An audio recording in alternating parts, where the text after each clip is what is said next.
Episode की शुरुआत में हम देखते हैं कि वो बड़ा सा स्टैचू चारों तरफ तबाही मचा देता है। सब लोग डर के मारे चिल्लाने लगते हैं। किसी को समझ नहीं आता कि ये सब क्या चल रहा है। सॉन्ग चिल्लाकर कहता है कि कोई भी अपनी जगह से हिलना मत, वरना वो स्टैचू हम पर वापस हमला करेगा। ये सुनकर सब लोग शांति से बैठ जाते हैं। जूही ये सब देखकर बहुत ज्यादा डर चुकी थी। सॉन्ग सुंगजिन को कहता है कि अगर तुम हमें झुकने को नहीं कहते तो हम सब अभी तक मर चुके होते। तुम्हारा शुक्रिया। स्टैचू के हमले में सॉन्ग का लेफ्ट हाथ कट जाता है, जिसे देखकर सुंगजिन थोड़ा घबरा जाता है और खून रोकने के लिए हाथ में पट्टी बांधता है।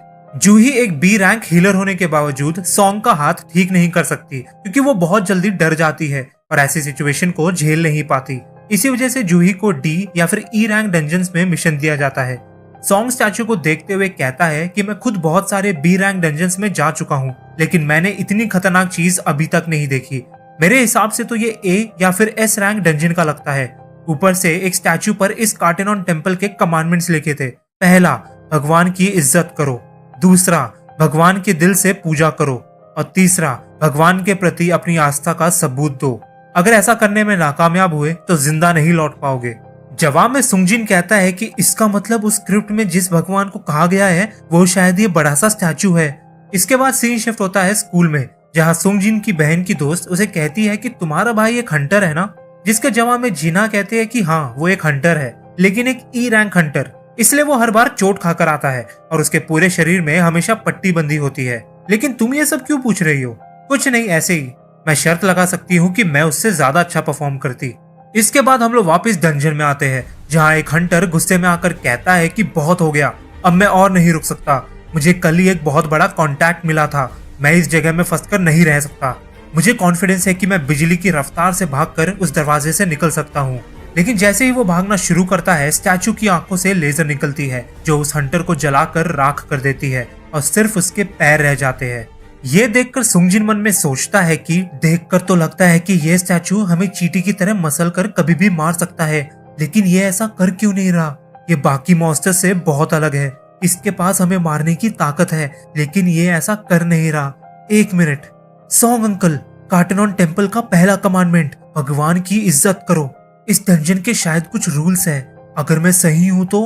सुंगजिन अचानक से खड़ा होने लगता है और स्टैचू की तरफ मुड़ता है।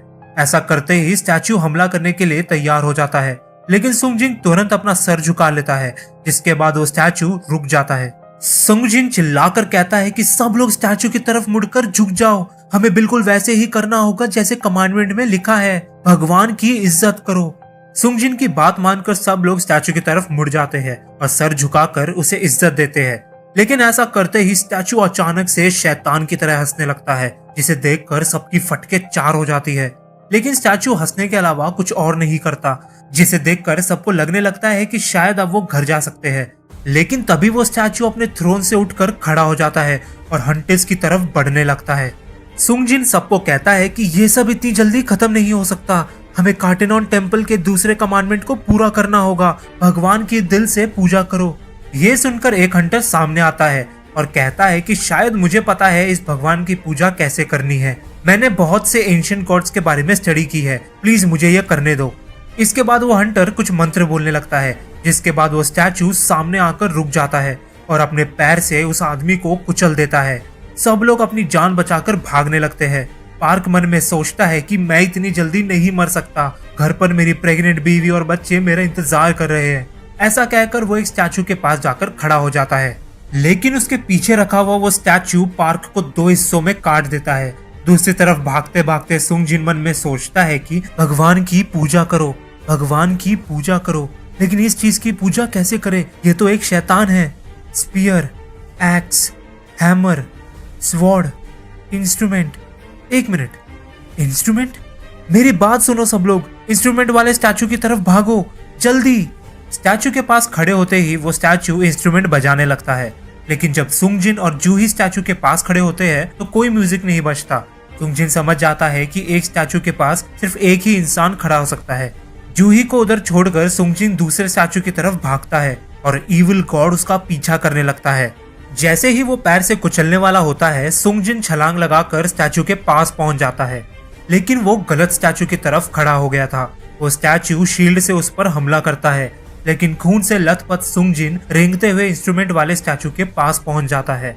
ऐसा करते ही इविल गॉड वापस अपने थ्रोन में बैठ जाता है। जूही भागते हुए सुंगजिन के पास आती है और देखती है कि उसका एक पैर कट चुका है। जूही उसके पैर को हील करने के लिए अपनी पूरी जान लगा देती है, जिससे उसकी आंख और नाक से खून आने लगते हैं, लेकिन सुंगजिन का पैर हील नहीं हो पाता। सब लोग सॉन्ग पर इल्जाम डालने लगते हैं, ये कहकर कि सॉन्ग इस मिशन का लीडर था और यहाँ आने का आखिरी डिसीजन उसका था। ये सुनकर सॉन्ग कहता है कि तुम सब सही कह रहे हो, ये मेरी ही गलती है, मुझे तुम सब लोगों को यहाँ पर नहीं लाना चाहिए था। तभी अचानक से इविल गॉड अपना हाथ उठाकर एक अल्टार को रूम के सेंटर में खड़ा कर देता है। सुंगजिन कहता है कि बहुत सारी किताबों में ऐसा कहा गया है कि अल्टार को बलिदान देने के लिए इस्तेमाल किया जाता है। कार्डिनॉन टेम्पल का तीसरा कमांडमेंट, भगवान के प्रति अपनी आस्था का सबूत दो। ये सुनते ही किम अपनी तलवार सॉन्ग के गले पर रखकर कहता है कि इसका मतलब हम में से किसी को बलिदान देना होगा। सही कह रहा हूँ ना सुंगजिन? लगता है रिस्पॉन्सिबिलिटी लेने का टाइम आ गया है लीडर। किम की बात मानकर सॉन्ग उस अल्टार के पास चले जाता है और सर्कल के अंदर जाते ही अचानक से एक आग जलने लगती है, लेकिन कुछ और नहीं होता। सॉन्ग सुंगजिन से पूछता है कि क्या मुझे कुछ और भी करना है। सुंगजिन बाकी हंटर्स को कहता है कि मुझे उस अल्टार को नजदीक से देखना पड़ेगा, प्लीज क्या तुम मुझे वहां तक लेकर जा सकते हो? तीनों के वहां पहुंचते ही 3 आग और जलने लगती है, लेकिन फिर भी कुछ और नहीं होता। एक गेट को 7 दिन लगते हैं पूरी तरह से खुलने में। इसे कहते हैं डंजन ब्रेकडाउन। ऐसा होते ही डंजन्स के अंदर रहने वाले मॉन्स्टर्स हमारी दुनिया में आ जा सकते हैं। इसी वजह से डंजन मिशंस में हंटर का काम होता है कि मॉन्स्टर के बॉस को हराकर डंजन के गेट को हमेशा के लिए बंद करना। इसका मतलब अगर ये लोग इस मिशन में फेल हो गए तो ये इविल गॉड इनकी दुनिया में कदम रख लेगा। सुंगजिन किम और जूही को भी सर्कल के अंदर आने को कहता है ताकि वो लोग इस मिशन को जल्दी खत्म कर सके। सबके अंदर आते ही आउटर सर्कल में बहुत सारे ब्लू फ्लेम्स जलने लगते हैं और दरवाजा खुल जाता है। सबको लगने लगता है कि शायद अब वो लोग घर जा सकते हैं, लेकिन तभी सारे स्टैच्यूज हिलने लगते हैं और हंटर्स की तरफ बढ़ते हैं। जैसे ही सुंगजिन उन गार्ड को देखता है वो सब रुक जाते हैं। सुंगजिन सबको कहता है कि ये एक बच्चों की गेम की तरह है। उन गार्ड्स को देखने पर वो उधर ही रुक जाते हैं, हमें बस उन्हें घूरते रहना है। उनमें से एक हंटर को बहुत ज्यादा डर लगने लगता है और वो सर्कल से बाहर निकलकर दरवाजे से भाग जाती है। सुंगजिन समझ जाता है कि ब्लू फ्लेम्स एक टाइमर की तरह समय समय पर बुझती रहती है और एक हंटर के बाहर जाते ही उसकी आग बुझ जाती है और दरवाजा धीरे धीरे बंद होने लगता है।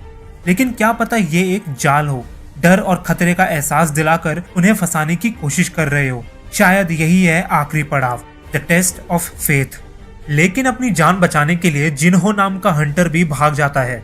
सुंगजिन गिड़गिड़ाकर कहता है कि प्लीज कोई मत जाना, हमें बस ब्लू फ्लेम्स के जाने का इंतजार करना है। ये एक टाइमर की तरह है, इसके बाद हम सब बच जाएंगे। जवाब में किम कहता है कि ऐसा भी तो हो सकता है कि सबके जाने के बाद हम हमेशा के लिए यहाँ पर फंस जाएं। हमें यहाँ तक सही सलामत पहुँचाने के लिए मैं तुम्हें दिल से शुक्रिया कहता हूँ सुंगजिन, लेकिन मेरी एक फैमिली भी है जो मेरे वापस लौटने का इंतजार कर रही है। मुझसे ये और नहीं हो पाएगा, मुझे माफ कर देना। ऐसा कहकर किम भी वहां से चला जाता है। उसके जाते ही वो स्टैच्यूज आगे बढ़ने लगते हैं। अपनी लाचारी देखकर सुंगजिन भी रोने लगता है। सॉन्ग जूही और सुंगजिन को कहता है कि मैं इधर रुकता हूँ, तुम दोनों भागो यहाँ से। जब तक एक भी इंसान यहाँ पर रहेगा वो दरवाजा पूरी तरह से बंद नहीं होगा। जूही, सुंगजिन को लेकर जाओ यहाँ से। लेकिन जूही अपनी पावर्स का इतना ज्यादा इस्तेमाल कर चुकी थी कि अब उससे हिला भी नहीं जा रहा था। ये देखकर सुंगजिन कहता है, सॉन्ग अंकल, जूही को लेकर यहाँ से जाओ, हमारे पास वक्त नहीं है। जूही, तुम्हें मेरे साथ डिनर पर जाना था ना, ये लो इसे रखो, तुम खाना ऑर्डर करो, मैं ये मिशन खत्म कर तुम्हारे पास आता हूँ। लेकिन जूही जाने से मना कर देती है। सॉन्ग जूही को बेहोश कर उसे अपने साथ लेकर जाता है और अब सुंगजिन अकेला रह गया था। वो स्टैच्यूज उसकी तरफ बढ़ने लगते हैं। सॉन्गजिन पास में रखी हुई तलवार उठाता है और मन में कहता है, मरने से पहले मैं तुम में से किसी एक को तो अपने साथ लेकर ही जाऊंगा, आओ कमीनो। वो स्टैच्यूज बेरहमी से उसके हाथ पैर उखाड़ देते हैं, गले पर हमला करते हैं और जमीन से उठाकर अल्टार पर फेंक देते हैं। अपनी आखिरी सांस गिनते हुए सुंगजिन मन में कहता है कि मैं भी जीना चाहता हूँ, मेरा भी परिवार है जो मेरे आने का इंतजार कर रहा है, प्लीज भगवान मुझे एक और मौका दे दो। जैसे ही स्टैचू आखिरी हमला करता है, अचानक से हमारे सामने एक स्क्रीन खुलती है जिसमें लिखा है, courage of the week, quest completed. तुम प्लेयर बनने के लिए क्वालिफाइड हो चुके हो, क्या तुम इसे एक्सेप्ट करते हो? अगर तुमने एक्सेप्ट नहीं किया तो तुम्हारे दिल की धड़कन 0.02 सेकंड में बंद हो जाएगी। क्या तुम एक्सेप्ट करते हो? सुंग जिन यस को चूज करता है और ये एपिसोड इधर ही खत्म हो जाता है। आई होप गाइस वीडियो पसंद आया होगा, एंड अगर पसंद आया तो प्लीज लाइक एंड सब्सक्राइब जरूर कर देना।